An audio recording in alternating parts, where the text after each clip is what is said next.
आकाशवाणी गोरखपुर से समाचार दर्शन।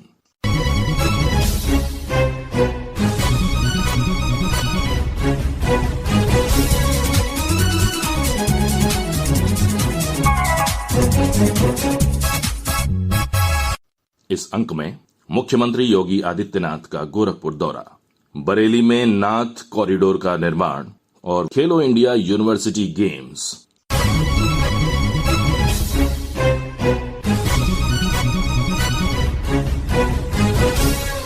मुख्यमंत्री और गोरक्ष पीठाधीश्वर योगी आदित्यनाथ इस सप्ताह गोरखपुर में थे।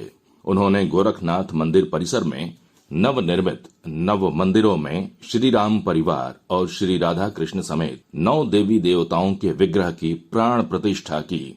उन्होंने यज्ञशाला में हवन किया और अन्य अनुष्ठान संपन्न कराए। गोरक्ष पीठाधीश्वर ने लोगों से मंदिर में स्वच्छता का विशेष ख्याल रखने की अपील की। इसी के साथ गोरखनाथ मंदिर में आयोजित 7 दिवसीय श्रीमद् भागवत महापुराण कथा ज्ञान यज्ञ का भी समापन हो गया।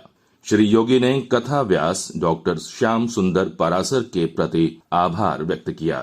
प्राण प्रतिष्ठा के अवसर पर मंदिर में उत्सव का वातावरण रहा। श्री योगी ने मूर्तियों की प्राण प्रतिष्ठा कर व्यासपीठ की आरती उतारी और देवी देवताओं से सभी प्रदेशवासियों के मंगलमय जीवन की प्रार्थना की। इस अवसर पर मंदिर परिसर में भंडारे का आयोजन किया गया, जिसमें बड़ी संख्या में श्रद्धालुओं ने प्रसाद ग्रहण किया।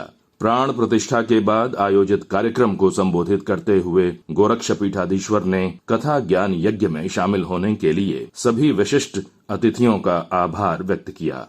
अनेक पीठों से जुड़े हुए हमारे पूज्य आचार्यगण आए हैं, संतजन आए हैं। इन सबको मैं गोरक्ष पीठ की ओर से हृदय से उन सब के प्रति मैं हृदय से कृतज्ञता ज्ञापित करते हुए एक सप्ताह से आप सबको यहाँ पर इस पावन धार्मिक अनुष्ठान में शामिल होने, श्रीमद् भागवत महापुराण की इस पावन कथा को सुनने और इस धार्मिक अनुष्ठान के माध्यम से पुण्य अर्जित करने का अवसर प्राप्त हुआ है। मैं सबसे पहले यहाँ पर आयोजन समिति की ओर से धन्यवाद ज्ञापित करूंगा अपने कथा व्यास डॉक्टर श्याम सुंदर परासर जी महाराज का, जिन्होंने एक सप्ताह के अंदर अपने विद्वत और विशिष्ट शैली से श्रीमद् भागवत महापुराण की इस पावन कथा के श्रवण का अवसर आप सभी भक्तजनों को यहाँ पर उपलब्ध करवाया है। आपने देखा होगा कि ब्रज भाषा में, हिंदी में, संस्कृत में विभिन्न उद्धरणों के साथ उन्होंने इस पावन कथा को बहुत ही सहज और सरल बना करके समसामयिक मुद्दों को उसके साथ जोड़ते हुए कथा का वास्तविक मर्म क्या है, इन सभी को इस पूरी पावन कथा के साथ जोड़ते हुए एक सप्ताह तक यहाँ पर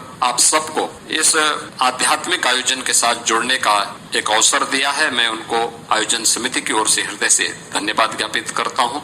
इस अवसर पर श्री श्री लक्ष्मी नारायण महायज्ञ का भी आयोजन अभी पूर्णाहुति के साथ संपन्न हो रहा है। एक सप्ताह में 15 मई को कलश यात्रा से आयोजन प्रारंभ हुआ। पंचांग पूजन के बाद एक कार्यक्रम आगे बढ़ा और आज देव प्रतिमाओं की प्राण प्रतिष्ठा के साथ ही पूर्णाहुति के साथ धार्मिक आयोजन आज विराम लेगा। इस अवसर पर जो हमारे आचार्यगण हैं, यजमानगण हैं, श्रद्धालु जन हैं, उन सभी को और इस पूरे आयोजन को सफलता की नई ऊंचाइयों तक पहुंचाने के योगदान देने वाले हमारे सभी पूज्य संत जन हैं। खास तौर पर यहाँ पिछले एक सप्ताह से यहाँ पर रह करके इस पूरे आयोजन को पूरे उत्साह के साथ सफलता की नई ऊंचाइयों तक पहुंचाने में योगदान दे रहे हैं। अपने काशी से पधारे सतवा बाबा आश्रम के श्री महंत महामंडलेश्वर महंत संतोष दास जी महाराज, कालीबाड़ी के आपके चिरपरिचित महंत जी हैं रविंद्र दास जी महाराज, और हमारे यहाँ गोरक्ष पीठ के हमारे गोरखनाथ मंदिर के जो प्रधान पुजारी हैं योगी कमलनाथ जी,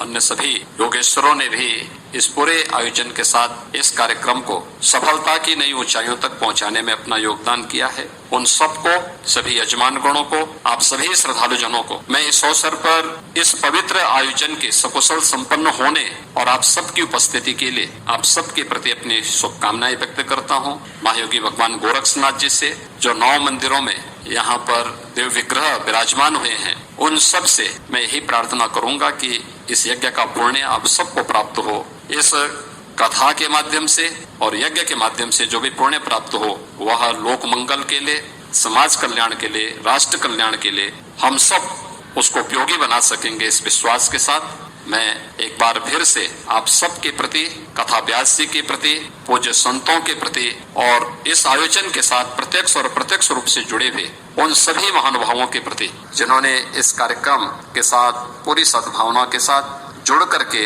इस पूरे आयोजन को धर्ममय, आध्यात्ममय बनाने का पूरा योगदान दिया है, उन सब के प्रति भी मैं हृदय से धन्यवाद ज्ञापित करता हूं। मुख्यमंत्री योगी आदित्यनाथ ने इस सप्ताह गोरखपुर में अपने प्रवास के दौरान लगातार 3 दिनों तक गोरखनाथ मंदिर परिसर में आयोजित जनता दर्शन में लोगों की समस्याएं सुनी। 1000 से अधिक लोगों ने जनता दर्शन में मुख्यमंत्री के समक्ष अपनी समस्याओं को रखा। श्री योगी ने अधिकारियों को समस्याओं के तत्काल निस्तारण का निर्देश दिया। एक रिपोर्ट।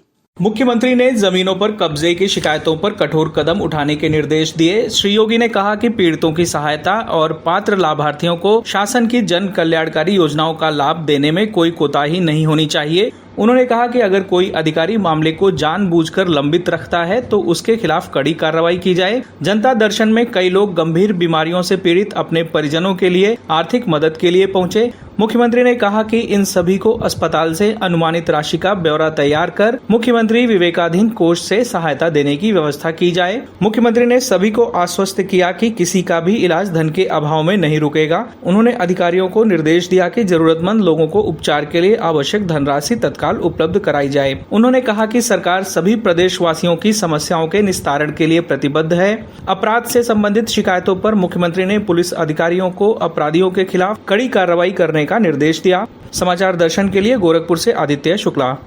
प्रदेश सरकार वाराणसी के काशी विश्वनाथ धाम और अयोध्या के श्री राम जन्मभूमि तीर्थ क्षेत्र की तर्ज पर बरेली में नाथ कॉरिडोर का निर्माण करेगी।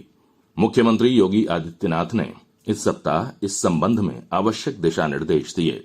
नाथ कॉरिडोर के अंतर्गत भगवान शिव के मंदिरों का पुनरुद्धार किया जाएगा। सर्किट के चारों ओर का पथ 6 लेन का होगा। साथ ही फुटपाथ भी बनाया जाएगा।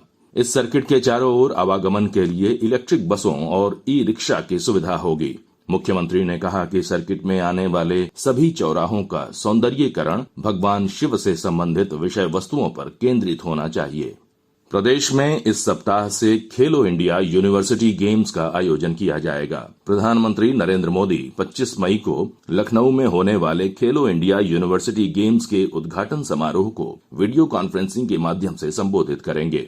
इस अवसर पर मुख्यमंत्री योगी आदित्यनाथ, केंद्रीय सूचना और प्रसारण तथा खेल एवं युवा कल्याण मंत्री अनुराग सिंह ठाकुर और केंद्रीय खेल राज्य मंत्री निशित प्रामाणिक उपस्थित रहेंगे। खेल एवं युवा कल्याण विभाग के अपर मुख्य सचिव नवनीत सहगल ने बताया कि खेलो इंडिया यूनिवर्सिटी गेम्स का उद्घाटन समारोह लखनऊ के बाबू बनारसी दास विश्वविद्यालय में आयोजित किया जाएगा, जिसमें प्रख्यात गायक कैलाश खेर अपनी प्रस्तुति देंगे। इसके अतिरिक्त विभिन्न सांस्कृतिक कार्यक्रमों का भी आयोजन होगा। उद्घाटन समारोह में प्रदेश की सांस्कृतिक विरासत की झलक देखने को मिलेगी। उन्होंने बताया कि एनसीसी कैडेट्स सहित स्कूली बच्चे भी इस समारोह के साक्षी होंगे। श्री सहगल ने बताया कि खेलो इंडिया यूनिवर्सिटी गेम्स का आयोजन ग्लोबल इन्वेस्टर्स समिट की तरह व्यापक रूप से किया जाएगा। पूरा शहर खेलो इंडिया यूनिवर्सिटी गेम्स के रंग में रंगा नजर आएगा। लखनऊ के अलावा नोएडा, वाराणसी और गोरखपुर में भी खेलो इंडिया यूनिवर्सिटी गेम्स की प्रतिस्पर्धाएं आयोजित होंगी। इन सभी शहरों में 25 विशाल स्क्रीन के माध्यम से खेलों का प्रसारण किया जाएगा। गोरखपुर के रामगढ़ ताल में 27 से 31 मई तक नौकायन की प्रतिस्पर्धाएं होंगी। इसके लिए तैयारियां अंतिम चरण में हैं। जिला प्रशासन देश के विभिन्न विश्वविद्यालयों से गोरखपुर आने वाले खिलाड़ियों के ठहरने और उनके खान पान का तथा प्रशिक्षण का समुचित प्रबंध कर रहा है। खेलो इंडिया यूनिवर्सिटी गेम्स को प्रदेश सरकार उत्तर प्रदेश में पर्यटन को बढ़ावा देने के अवसर के रूप में भी इस्तेमाल करेगी। मुख्यमंत्री योगी आदित्यनाथ ने कहा है कि गोरखपुर आने वाले सभी खिलाड़ियों, प्रशिक्षकों तथा स्टाफ को गोरखनाथ मंदिर और कुशीनगर के महात्मा बुद्ध के महापरिनिर्वाण मंदिर का भ्रमण कराया जाएगा। इसी के साथ संपन्न होता है समाचार दर्शन का ये अंक। संपादन आदित्य शुक्ला और वाचन विकास राय।